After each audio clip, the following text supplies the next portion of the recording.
Welcome all of you this afternoon. I'm a corporate lawyer at VWV and I head up our Watford office. Today, it's my pleasure to introduce Chris Knight, one of my charities partners, who will be talking to you about how and if charities and corporates can learn from each other, interact and work together. Chris will then be interrogated. Well, that's perhaps a little strong. Let's say there'll be a Q&A between them by another of my colleagues, Emma Cameron, and she's a partner in the corporate team like me. VWV has a national charities practice, which is serviced from each of our offices, and we also have a strong corporate offering through those offices too. The teams work together all the time, and most matters with a charities element require corporate input. That's why we have specialists in all offices, because the combination of work that we do for each office's local market combines to make a national coverage alongside much charities work that we do in many other parts of the UK. A good example of the tie-up between the two is a very recently completed transaction out of our Watford office, in which we acted for a national charity entering into a joint venture with a commercial entity. Yes, fundamental charitable elements because of the identity and the nature of the client, but it was essentially a corporate transaction which involved close cooperation. Chris was involved in that matter. Well, I'll be back with you near the end of the session, but now let's get on with things and over to you, Chris. Thank you very much, Richard.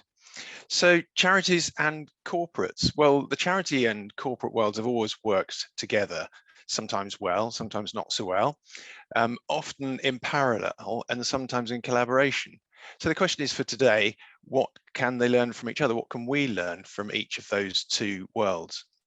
And let's not forget that every business is made up of people, relies on people as customers, and that all those people and all of us will benefit from the support of charities at lots of different times throughout our lives. So healthy cross-sector support is really in all of our interests. As Richard said, I'm going to talk about this area for a short while, 20 or 25 minutes, and then I'll discuss it with Emma. Emma's a corporate lawyer, I'm a charity lawyer, and as Richard said, our teams work together all the time. We need each other. None of us knows everything. And also because a lot of charities have corporate business needs and corporates have charity and community interests. There is the need there for them all to benefit from each other and to learn. Let's look first of all at the range of types of organisations which make up these two sectors, quite a spectrum. And it's not all here on this slide by any means, but let's just have a look at what we do have here. Firstly, private business. Private in the sense that these are privately owned. They're usually share companies and their focus is on financial success or growth. Sometimes they go about this in an explicitly ethical way. And actually these days, directors of all companies are required by law to consider their employees, customers, their reputation, the community and the environment in everything that they do. That's not always obvious, but that's the theory anyway. Next, we have a B Corp. You may or may not have heard of these. This is also a private business, but one with a proven equal focus on people, profit, and planet. You have to go through quite a rigorous process to gain the accreditation for being a B Corp. And that's verified and certificated in the UK by B Lab UK, which is itself a charity, although B Corps are not charities. So we're seeing some blurring already with this list. Next, we have social enterprise. This is a kind of organization with a community benefit focus. It's usually a CIC, we'll come on to those in a second, or a company limited by guarantee. So I mentioned CICs, community interest companies. This is a specialist type of company that was introduced, about 15 or so years ago now, I think, specifically designed for the social enterprise world. It has to have a verified community interest statement at the heart of it. It's got an asset lock, so you can't just extract assets out of a CIC, not very easily anyway, and it's got its own regulator. Then we have charity. I know lots of you attending today are representing charities. So you'll know these are organizations with a defined charitable purpose for public benefit. They're usually a company, a trust or a charitable incorporated organisation, although there's about 10 different kinds of structure that can be a charity. And lastly, on this list anyway, we have a public body. These are, for example, local authorities, NHS bodies, as well as those in the criminal justice, social care and other sectors. They're set up by statute. They are for community benefit, so a little like some of the others in the list above, and they're publicly funded. So you can see there's quite a range of structures, aims, and indeed funding mechanisms at play there.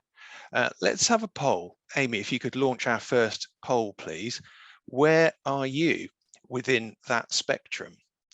Are you all representing a business, a social enterprise? Are you a charity? Or are you not sure what you are? Let's just give you 60 seconds or 30 seconds perhaps on that. Okay, you probably all know what you are and where you're from, so let's have a look at the result of that. Well, yes, most of you are charities, some businesses, some social enterprises. I'll come back to that in a moment. And nobody, thankfully, today having an existential crisis, not really knowing who they are. That's very good. I just want to have a look at some observations on the different types of organisations within that spectrum that we looked at. If we could have our next slide. As I said, there's quite a mix there, a mix of descriptions. Some are structures, some are a status. Some have got a precise legal meaning, like a community interest company and a charity, and some absolutely don't. So a social enterprise is a bit of a term of art.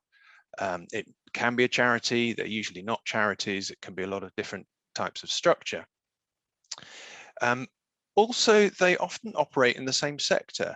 You've just got to stop and think about that for a moment. Education or health or one of those sort of sectors, there's lots of these different kinds of organizations operating there and competitively as well. If we just take schools as one example, there are publicly funded and overseen maintained schools, publicly funded but independently governed academies, independent schools, independent as to funding and governance, that is, and those independent schools have got private or commercial and charitable structures amongst them.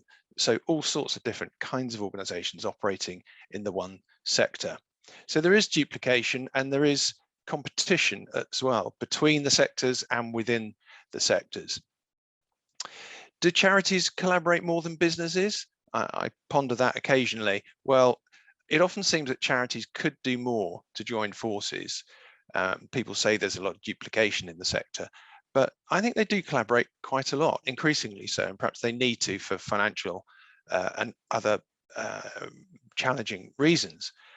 Their joint enterprises and collaboration looks different to those in the business sector.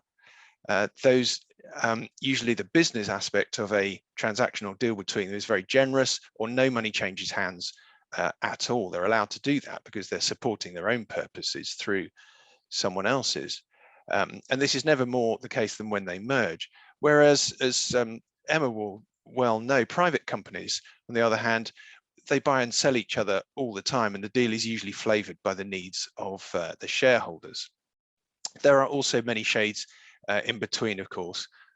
If I think for a moment of my charity clients, one transaction will be very, very soft in legal terms, reflecting the risks, the moderate risks and the trust involved, but another deal will be much more detailed and much more precise in legal terms because of the risk involved. And just a word about presentation, I popped at the bottom there. Compare these, an ethical business, well, that could be a corporate or a charity, arguably. Social enterprise, that's, as I said, a bit of a term of art. It could be a charity or a non-charity, not-for-profit. And an organization which exalts impact measurement, for example, could be any of them. Let's have a look now on our next slide at their activities, and just to compare those for a moment. So both corporates and charities are engaged in all of the following. Service delivery, they are all doing something under a contract, usually paid for, although some charity services are provided for nothing because their clients or beneficiaries can't afford the services, and that's the need that they're meeting. Grant making, really thought of as the preserve of charities, giving money away for specified purposes. But also think about a business's corporate social responsibility, or CSR. That is just the same. Operational work, contracts, funding, staff, premises, etc. All of those activities go on in both charities and corporate. So there's a lot of commonality there and perhaps learning points. Mission-driven work, charities fulfilling their objects or purposes. Charities have always had to be clear about their charitable purpose. But also these days, every business seems to want or need a vision or a mission. Just think of those 3 words that every business under the sun seems to have de rigueur these days. So much for activities. And what about the challenges? Let's take a look at those now. Funding and financial success. Well, all charities get their income really just from a few sources. It's either investments, grants and donations, or charged for services. And all of those can suffer difficulties. Regulation. The Charity Commission, of course, is the principal regulator for charities, but there's also excuse all the acronyms, by the way, but I'm sure you all know about these. The fundraising regulator, the information commissioner, revenue and customs, etc., as well as specific ones, depending on a charity's particular activities and operations, the Care Quality Commission, and so on. Is this a blessing or a burden? I've just posed at the end there. I think it's a bit of both. It is a bit of a burden, but it keeps a charity on the right course and helps protect beneficiaries ultimately. So I think it's also a blessing, something that helps to preserve the good name, such as it is, of charities as well in general. Achieving aims. Well, charities must fulfill their objects and purposes for public benefit. I mentioned that a moment ago. But the strategy as to how can change. That can develop over time, and charities have to report on this. And we all benefit from this focus, but the focus, of course, of the charity is the benefit to the public. So achievement of their aims is a challenge, but it's also something that keeps them focused, I hope. It's just skipping on to governance and risk management. The capacity of trustees and senior staff can be a challenge. Many trustees are the only people within their charity. They don't have staff at all. And trustees are not necessarily expert on all the things that they need to oversee. And even those charities that do have paid staff often don't have all the expertise that they would like. But help is at hand. The Charity Commission has copious guidance, as we all know and occasionally love.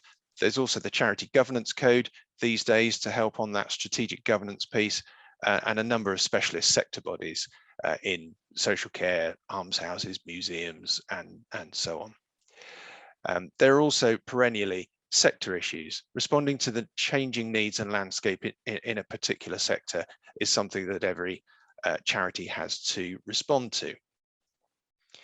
And let's just contrast corporate's challenges then, if we look at our next slide.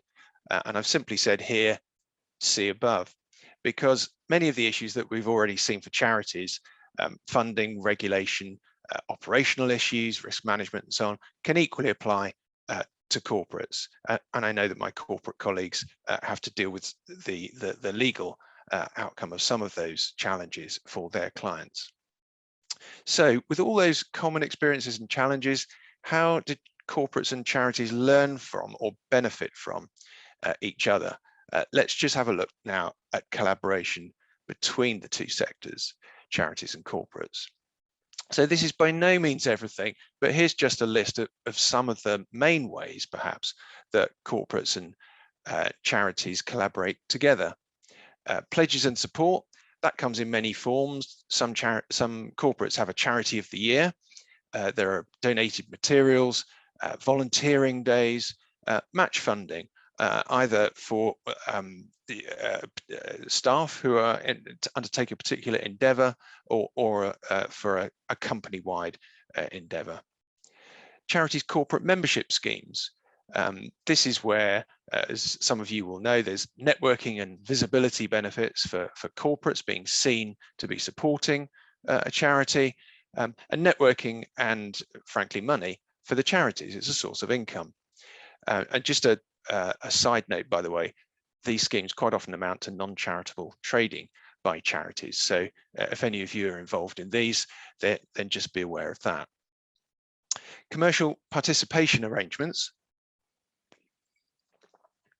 which sounds a relatively straightforward, if slightly wordy way of describing a sort of commercial relationship, but this is a particular two-way commercial arrangement where the business wants to promote its work and makes a donation to a charity and says that it's making a donation to a charity. So if you think of, 2p from the sale of every carton of juice will be donated to the XYZ charity, that sort of thing. These arrangements have got specific statutory requirements set out in charity law as to the public statements that have to be made, and also the content of the contract that should be in place between the corporate and the charity.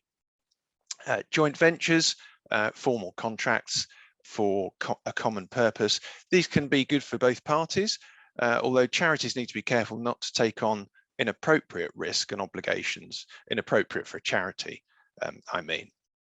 Straightforward contractual arrangements, delivery and customer, that sort of thing, day-to-day contracts. But these can be part of a long-term mutually beneficial relationship between the two businesses, or the charity and the corporate business. So that can be a really good benefit, although it's a day-to-day commercial need as well. Corporates, charitable foundations, some of the larger corporates set up their own, if you like, in-house charity, a way of formalizing giving by the company. And some companies go a step further. So there are, just skipping to the last part of the next bullet point, sometimes businesses that either in one go or over a period of time will give the company, the shares in the company, to a charity. So there are some very benevolent business owners out there, and we've come across a few arrangements like that. But also in this area, charities as business owners are the very traditional setups where you have a charity acting as a parent for its own trading company to deal with fundraising and all sorts of other activities like that to raise money. There are many restrictions on how charities should own and oversee such a business, as I'm sure many of you will know. And lastly, and I think really importantly, the commercial skills that can be brought in to a charity's board always to be welcomed by a charity, but I think also a great benefit to the individuals who are coming from the business world in developing their own leadership and giving, of course, commitment to the community through those particular charities. Right, let's have another question. If we could launch our next poll, do you think corporates and charities can learn from each other? I don't know whether you thought so at the beginning of this session or whether you think so now. Okay, only 3 answers and it's multiple choice. I'm sure you've all answered. Collaboration is good, and it depends if we're open to learning. And none of you says no. That's brilliant. That's really, really good. So at least you lot think there's opportunity there, and I share your view. I think there is a lot of opportunity for collaboration. So that's very positive. If we could just move on to our next slide, Amy. So how do we benefit? How do we learn from each other? So firstly, corporates learning from charities. There are some areas, I think, which charities tend to focus on, often as a requirement in law, regulation, etc., including these, their mission, their purpose, their objects, as they're often called in the charity world, customer focus, beneficiaries is the term normally used, but service users as well. Customer tends to be the language of the corporate world, but you know what I mean. CSR, corporate social responsibility by corporates. Can they learn from the way that charities focus on that? Because it's the complete reason for existence for charity is CSR, whereas for a corporate, it is a side benefit or a part of what they do. I think this business of people, profit and planet is very interesting. It's a phrase that is bandied around alongside B Corps. It's something that they have to say and commit to focusing on equally, and they have to audit themselves on that.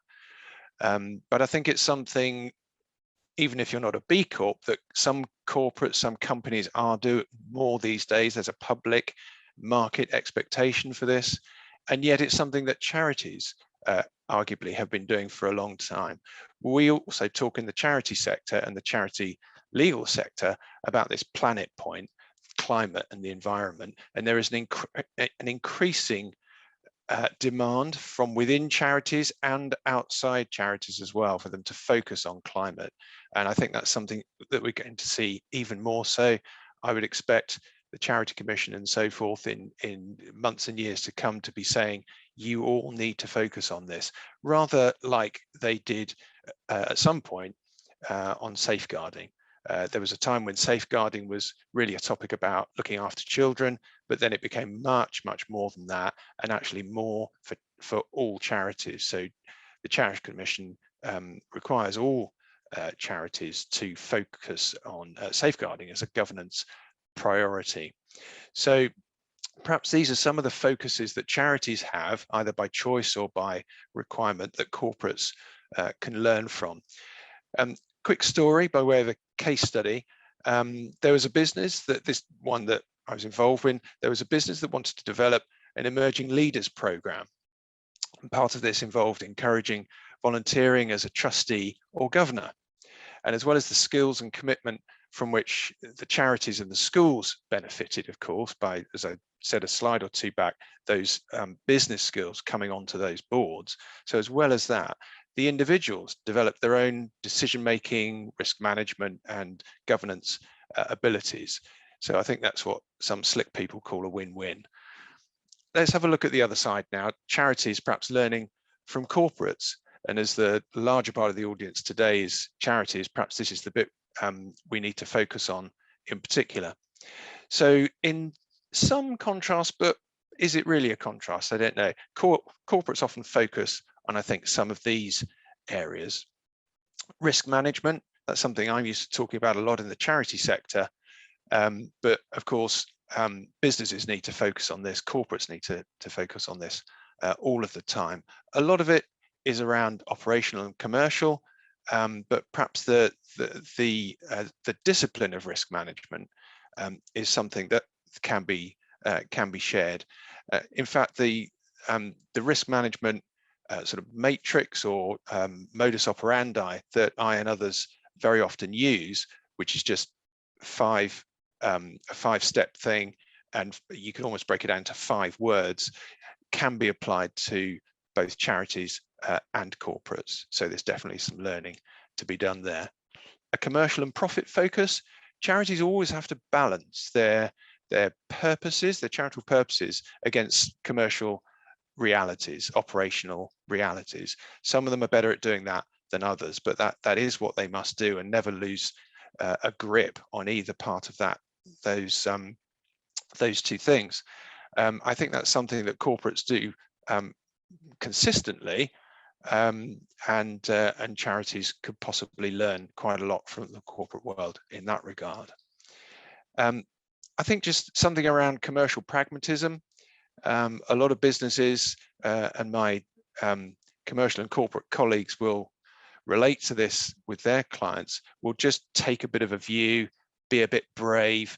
And some charities are good at that. Others are much less agile, a bit slower to adapt and respond to situations and to recognize the commercial pragmatic situation before them. And something possibly around agility, as I mentioned, and leadership. Another brief story, another case study. So a charity this time had a trading subsidiary which was loss-making, and the trustees, I sort of watched from a distance as they hoped for better results each year, but they just were not rigorous enough in monitoring and demanding improvements and making tough decisions. They then had a change amongst the trustees, so not in the trading company, but amongst the trustees, and that brought in more business experience and the necessary commercial focus. And tough decisions were made, bearing in mind that the charity is not managing this company, not day to day, it's overseeing that it's doing a good job. So it does have a role, but it's a sort of distant role there. Anyway, the commercial focus was there, tough decisions were made, and there was a turnaround, not overnight, but probably within about a year, there was a real benefit there. So a charity drawing in the business acumen, if you like, from the corporate world and really benefiting.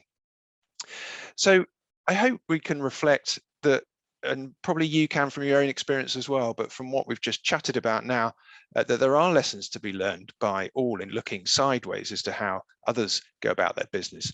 And as I said a few moments ago, people are at the heart of corporates and charities, and perhaps they can all learn from each other. So I'm now going to invite Emma to join me now so that we can discuss this a little more. Thanks, Emma. So the format of this, I'm just going to ask some questions of Emma, she's going to ask some questions of me, and we'll try to answer both our own questions and each other's. If I could just start off, Emma, I think the best charities, the best governed charities are very strong on governance and risk management. Can corporates learn anything from the focus which charities have? I said the other way around rather in my talk, but do you think corporates can learn from that sort of focus? I think definitely. I think also it depends on the nature of the company. You've got to distinguish between private companies and public companies. Public companies, especially listed companies, obviously are heavily regulated and have additional obligations to comply with. I think the real issue is with private companies, because that can cover a whole spectrum of different sizes and types of companies. At one end of the spectrum, you have a husband and wife lifestyle business, probably don't need to be too hot in governance really, but then you have private companies which are really very, very large. You know, they can be private equity backed, they can have hundreds of employees. So those companies, I think in particular, could learn from charities.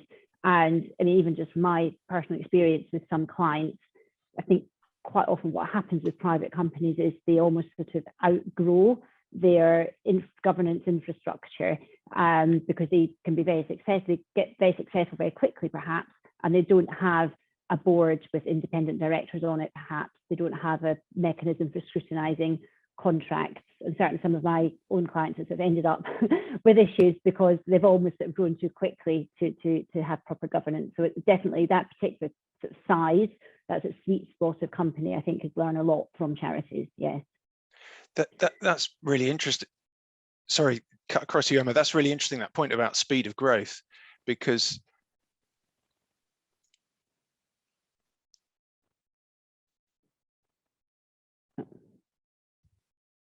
Sorry, can you hear me? yeah, sorry, I cut across Yeah. you and I think it cut you out. No, I'm still here. I was just saying that point about speed of growth I think is really interesting, because we see that in charities as well. They can be almost too successful for themselves. So they will, the operational side, the delivery side can be really good, but the infrastructure doesn't necessarily keep up with that. Yes, and we see a lot of that. So this particular client, for example, they just signed us a £10 million loan with a bank, hadn't got any legal advice on it, hadn't scrutinised it at a proper board meeting. So that's just an example of the issues that we see. And obviously, if there was more regulation or governance, those issues wouldn't arise. Mm.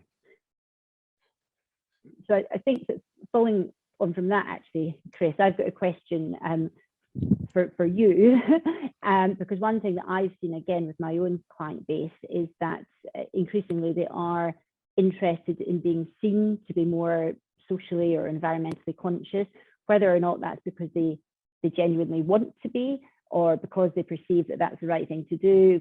You know, who knows? But there's certainly been a move towards that, and I know that you and I have discussed certain clients wanting to convert to B or have the status of B Corp, for example. So I just wondered, are there any, do you have any tips for sort of quick wins a corporate might be able to do to sort of tick the CSR box, or is it something more sort of involved as needed really to achieve that? I think just merely ticking the box will only ever have limited benefit. It doesn't have zero benefit, but limited benefit. And there's so much more opportunity there to be had, both for the business and whoever's on the receiving end of that CSR. So I think for real impact, a business needs to embed a culture. You said the word culture, I agree. I think it needs to embed that culture of wider awareness of their colleagues, community, and climate. God, look at me, there's 3 C's there. That's that people, planet and profit thing again, but a different way around. I think the key's also in the name. So CSR, it's corporate social responsibility. So it's got to be about a business-wide commitment to people, both inside and out within the business and also in the wider community. And hopefully, if that culture really is embedded and it's quite genuine, then that's going to benefit those directly on the receiving end, but also the staff who are engaging in that and the business itself, because people in the community will see it as a responsible business, and not just one trying to make money. Nobody, I think, begrudges a business making money, but it's doing it responsibly and with understanding for its customers and the community as well, which is more impressive, I think, than just, turning over a good product or a service. Mm. And I just cut in there actually, because it's an interesting thing you were talking about, the corporate governance and the ESG and the environmental, social and governance. That is actually something that investors look at increasingly in terms of investing in a company and seeing how the company is relevant to grow. Those sort of policies mean that it's able to attract the good staff, people who want to actually engage and to work for someone who they feel is making a difference and engaged. So in a sense, I think that governance is getting closer, almost by social demand. You're absolutely right, Richard. And our investment industry colleagues talk about all the time. I've been to umpteen talks where folks like that explain how they really research and drill down into a business before they invest in it. And they have a duty ever more to report on that to the people who are holding that money, who are investing through them. So yeah, the ESG, environmental and social and governance responsibility, is becoming absolutely an increased demand from the market, as well as from customers. Emma, can I ask a question back to you about regulation? So charities are regulated. I mentioned that in my my talk. The Charity Commission, principally.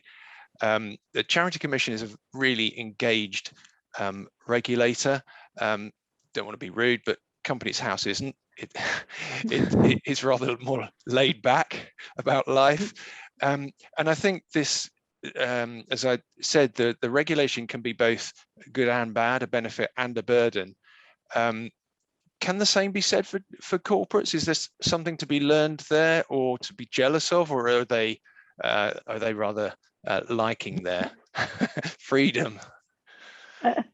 Well, again, I think we do need to draw a distinction to a certain extent between private companies and public companies, because public companies are regulated more, but our corporate team, we deal more with private companies, so I'll sort of cover that off.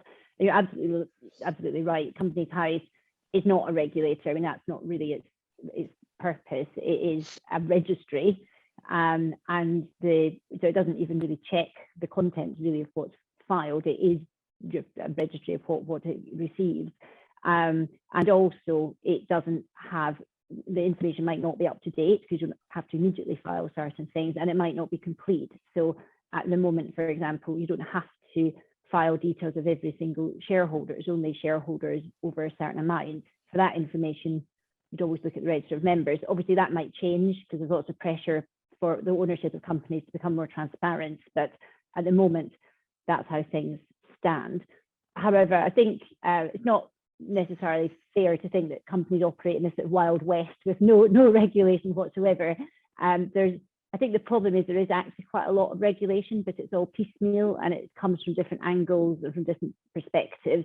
So, for example, directors are subject to directors' duties. Now, most of them are in the Companies Act now, but some of them still sort of apply, or the detail of them are in case law. So there's the duty to act in the best interest of the company, the duty to avoid conflict of interest, and so on. So those duties exist. It's just, where do you find them? And what do they really mean? It's not that easy for a layperson to follow those rules. And then there's other regulations, like charities are subject to HMRC, so are companies. Information Commissioner Office, obviously the data protection rules apply to companies. There's things like the Bribery Act, there's a general employment anti-discrimination rules. So I think it's almost the problem that there's a lot of regulation, which I think is right. I think the companies do need to be regulated. I don't think it's too burdensome. I just think it's quite difficult because there's no central repository of those rules for people to actually follow them. So I think that would be my sort of main comments on what regulations apply to companies. Yeah, yeah. And as you say, a lot of them are in the same sector. So if you have, for example, a care home, that's going to be regulated by the CQC, whether you're a company or a charity. Mm-hmm. Yeah, exactly. So it's just, yeah, I quite often feel quite sorry for clients because they're expected to know this information, and why would you? So part of our role sometimes is to provide that governance advice to directors who want to understand the whole sort of suite of information. And you're right, it does depend from sector to sector what advice you give, because no one company is the same and they operate in a different sector, different sizes, company, and so on. Yeah. Yeah. So I think, yeah, it's interesting. But I think it's definitely one where companies can look to charities and learn. But I think it'd be unfair to think that they're totally unregulated. But one thing that I was wondering about, sort of the other way around perhaps, was that something that I've heard from a lot of my corporate clients recently is just the general challenge of recruiting and engaging employees. I don't know if charities are experiencing the same thing, but certainly in the private sector, that seems to be a key challenge for lots of our clients. And I just wondered to what extent you thought it might be possible for corporates to help resolve that issue by perhaps encouraging the employees that they do have to be engaged in charitable activities. I don't know if there was anything there that charities could offer corporates to help them with that sort of retention and engagement challenge. Yeah. Yeah, I mean, definitely there was that case study that I mentioned earlier, which involved some of that. I think some of this is a bit of a sign of the times. So the employment market seems to be very, very fluid. I heard from somebody over lunchtime, for example, that law firms have about 25% churn over the course of about 2 or 3 years. That's probably not unusual for a lot of other businesses out there. So the employment market is certainly fluid, probably more than it used to. People just do move on. But what can corporates do to retain people? As you say, I think sometimes encouraging a little bit of extracurricular activity with charities and the community stuff is a really, really positive thing. If you can get staff engaged on that, people often want community and climate responsibility as part of their own personal choice and their own personal aims. So if you are, I think those sort of people are likely to want to remain with an organization that's got some harmony with that. So, and I think the other thing is a focus on others is very good for mental health. So that gives even more benefits to the business. I think we're more aware these days of the needs of mental as well as physical health. So if you're feeding those needs of people, that's got to be a good thing for staffing and retention, isn't it? It's not the only answer, but what do you think, Richard? You've been in this business, for example, for quite a long time, and you've got a number of corporate clients. Is that something that you could perhaps relate to? Oh, sorry, you're on mute. Sorry, everyone. Schoolboy error. Yeah, that's partly what I was touching upon earlier, I suppose. It's that commitment that people have with the organisation, the ability for them to do things that they think can make a difference, and for the organisation people work for to help along with that. And yes, over the years, that's become increasingly important.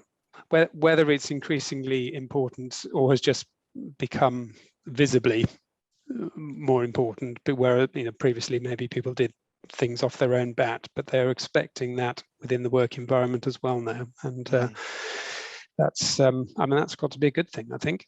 Sure. Yeah, just a quick reminder to you all out there, do use the Q&A. I've just seen one question pop in there, but Emma and I can talk to the cows come home, but we don't want to deny you the opportunity. So I've seen there's one question coming there, but a few more of you please do ask some questions, and we'll just turn on to those in a short while.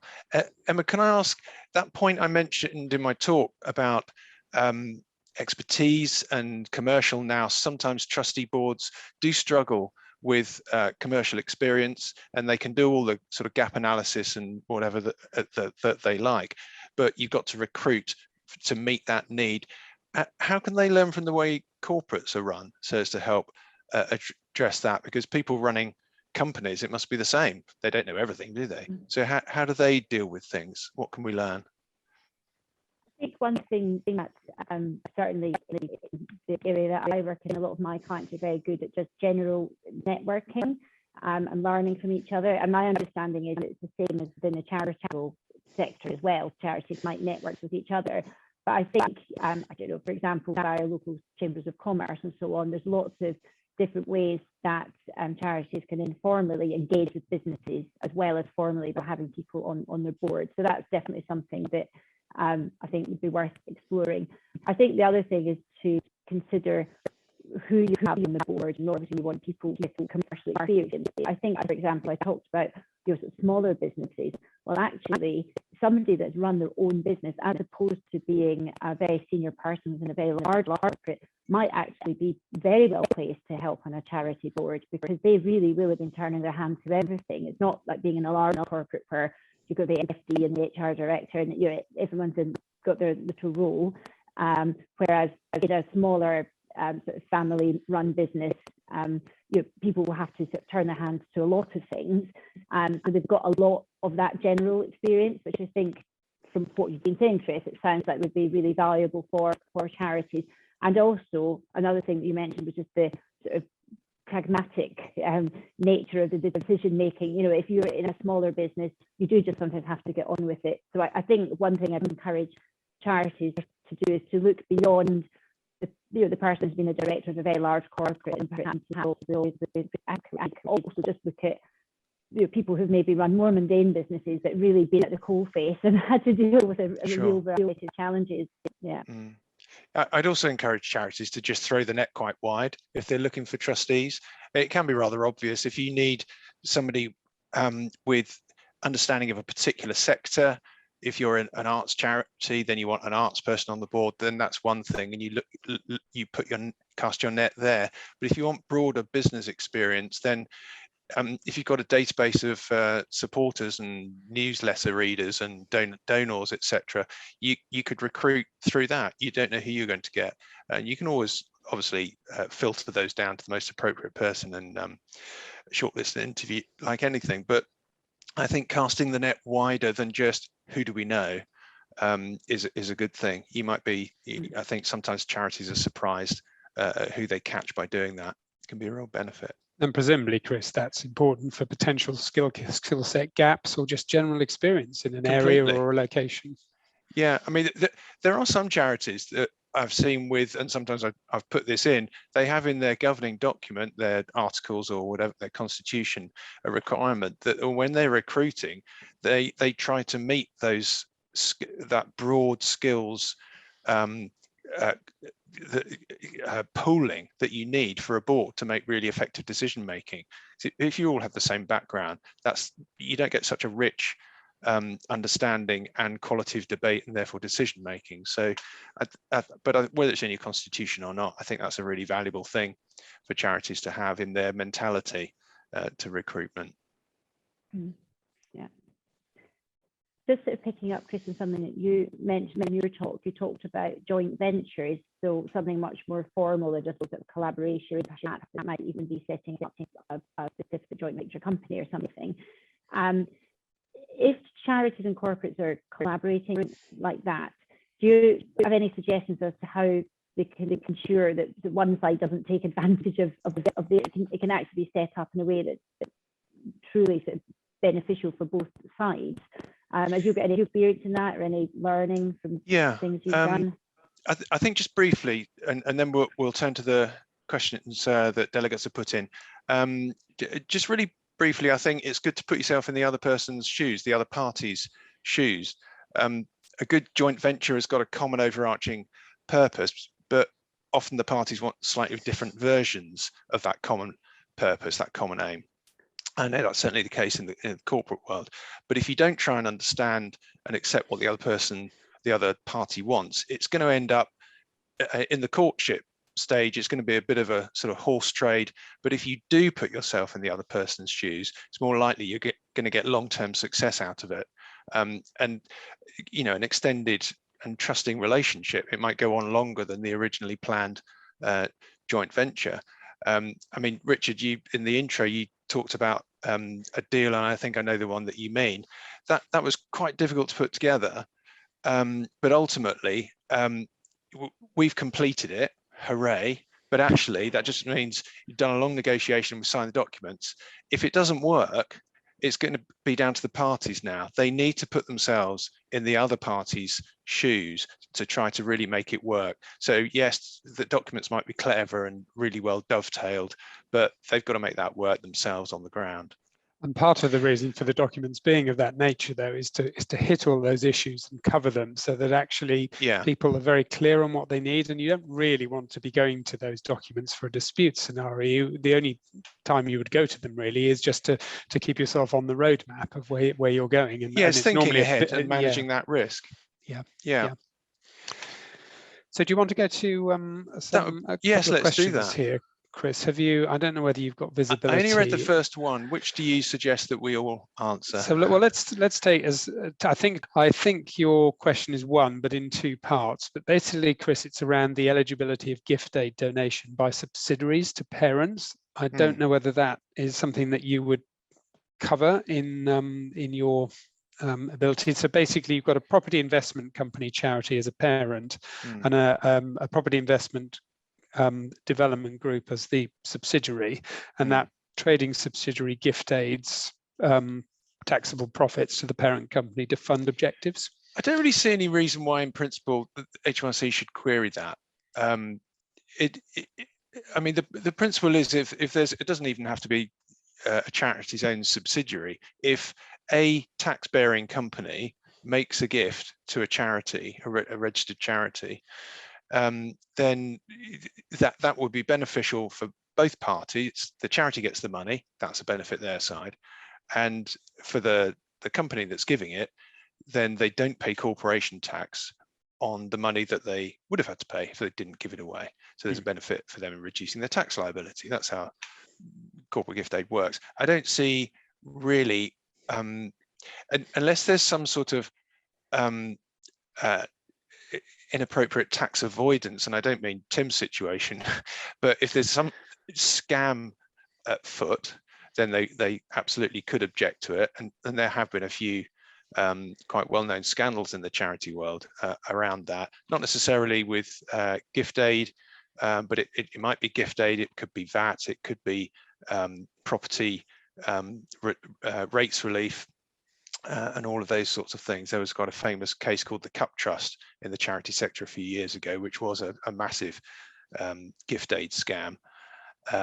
Money going around in circles, doing not a lot, but in the process, a huge amount of gift aid being claimed. But on the sort of the principle that you put there, Tim, I don't see a problem really. But if you want to take that offline and give me more details, I'll be happy to have a chat about that.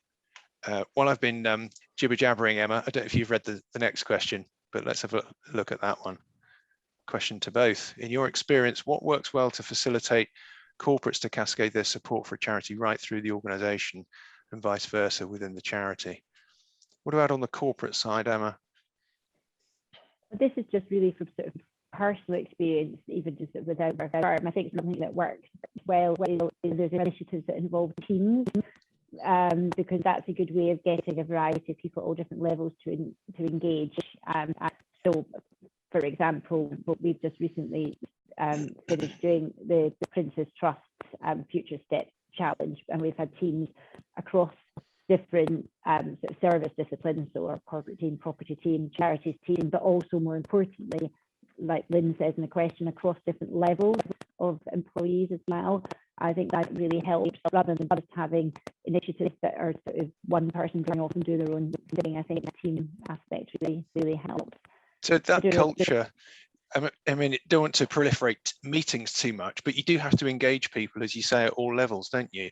Or you don't really have the culture. You're not, as Lynn, you put in your question, you're not cascading it down. It's just an idea from somebody senior or one particular enthusiast, but it's not necessarily spread. And to spread, we need to talk about it, don't we? And embed it in our behaviours. And if I were a charity, sorry, Emma, you go first.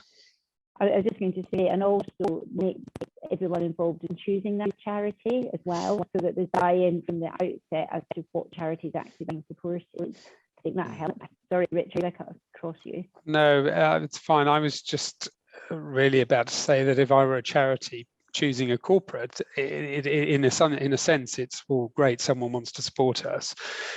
I would actually be asking what they're going to do and how they are going to cascade it, because in that way I'd have the most return, and therefore in that sense can help the corporate as well. It's back to your, it's that collaboration really. But it certainly, I think, like any collaboration or joint venture, even just a charity to a corporate, both sides need to be clear what the other's going to give.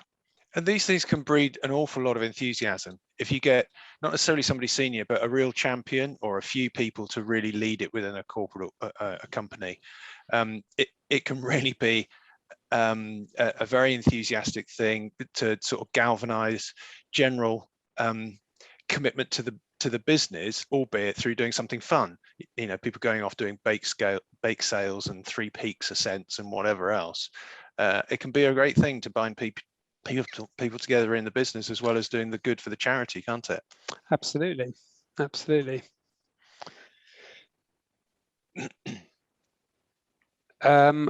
Just looking at the chat again, Tim has just had one follow-up. In actual fact, he's going to follow up offline with you, Chris. Fine. So our contact details are going to be on the last slide, I think. So lovely. We've got our website as well, so no problem. Just wonder if there's any perhaps one more question, maybe 1-2 questions before we wrap up.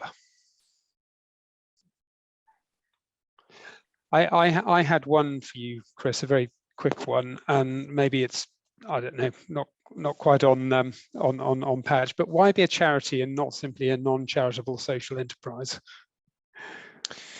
You're a little bit freer as a non-charitable social enterprise, so you still have the commitment to whatever the purpose, the good, the community impact is that you're interested in delivering. But charities are quite restricted. They can't adapt their purpose as readily as a non-charitable organization, be that a corporate or a social enterprise. The downside, of course, is you don't have any real tax breaks as a social enterprise. That there are some, I'm not saying there's none at all, you know, enterprise relief and various other things, but you don't have relief from corporation tax or income tax for trusts. You don't have gift aid, etc. So there's it's a sort of it's a tit for tat really. There's a lot of restriction to it, but there are some benefits of being a charity as well. Freedom, I suppose, in answer to your question. Fair enough. Fair enough. Okay.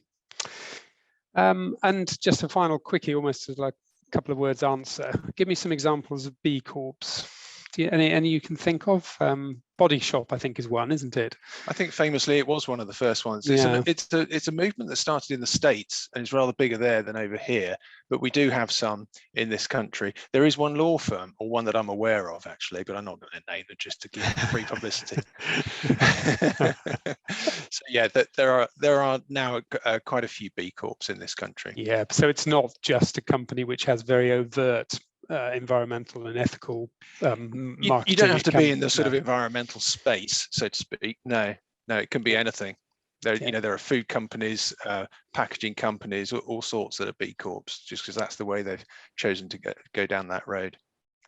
The client of ours that was interested in doing it, I think is partway through the process, is a digital marketing agency. So yeah, it's just to, as you say, it can be any sector. Great.